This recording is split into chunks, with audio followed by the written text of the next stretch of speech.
రద్దు చేయాలి పట్టణ ప్రజలపై ఆస్తి పన్ను భారాలు. రద్దు చేయాలి పట్టణ ప్రజలపై ఆస్తి పన్ను భారాలు. రద్దు చేయాలి పట్టణ ప్రజలపై ఆస్తి పన్ను భారాలు. రద్దు చేయాలి పట్టణ ప్రజలపై పెంచబోతున్న పన్నుల భారాలు.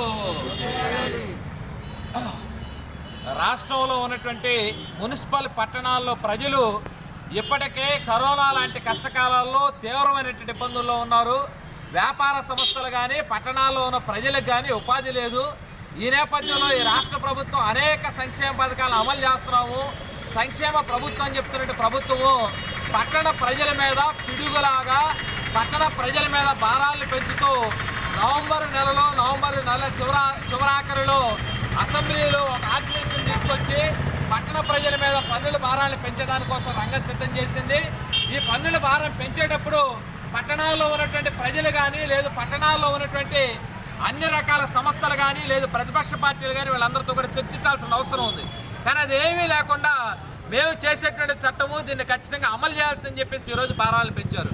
ఈరోజు పట్టణాల్లో ఉన్నటువంటి ప్రజల మీద భారాలు పెంపు ఏదైతే ఉందో ఈ భారాలకు సంబంధించి ఈరోజు ప్రజలకు ఉచితంగా అందించాల్సినటువంటి చెత్తకు సంబంధించి కానీ డ్రైనేజీ కానీ మంచినీళ్ళు కానీ ఈ సేవలు అయితే ఉన్నాయో ఈ సేవలకు మేము డబ్బులు వసూలు చేస్తామని చెప్పేసి ఈరోజు పన్నులు వసూలు చేస్తున్నారు. అదేవిధంగా ఇంటి పన్నుల ఆధారంగా ఏదైతే గతంలో పన్నులు ఉన్నాయో అద్దెలకు సంబంధించిన ఆధారంగా ఇంటి పన్నులు ఉన్నాయో వీటిని ఈరోజు పట్టణాల్లో ఉన్నటువంటి ఆస్తుల విలువ ఆధారంగా మేము పన్నులు వేస్తామని చెప్పేసి చెప్పడం అంటే ఈరోజు పట్టణాల్లో పెద్ద ఎత్తున పన్నులు పెరగబోతున్నాయి. కానీ 15%, 2%, 3% ఈ గణాంకాలు ఏమి చెప్పం. మేము కొంతమేరకు పన్ను పెరుగుతుందని చెప్పేసి మున్సిపల్ శాఖ అధికారులు మున్సిపల్ శాఖ మంత్రి గారు ప్రస్తావిస్తున్నారు.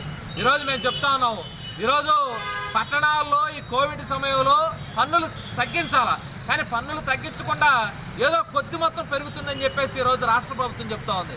ఈరోజు ఈ రాష్ట్ర ప్రభుత్వం సంక్షేమ ప్రభుత్వం అని చెప్పి చెప్పుకోవాలంటే ఈ పట్టణాల్లో ఉన్నటువంటి ప్రజల మీద పన్నుల భారాలు తగ్గించాల్సిందే. పన్నుల భారం పెంచడం అనేటువంటి కుదరదు.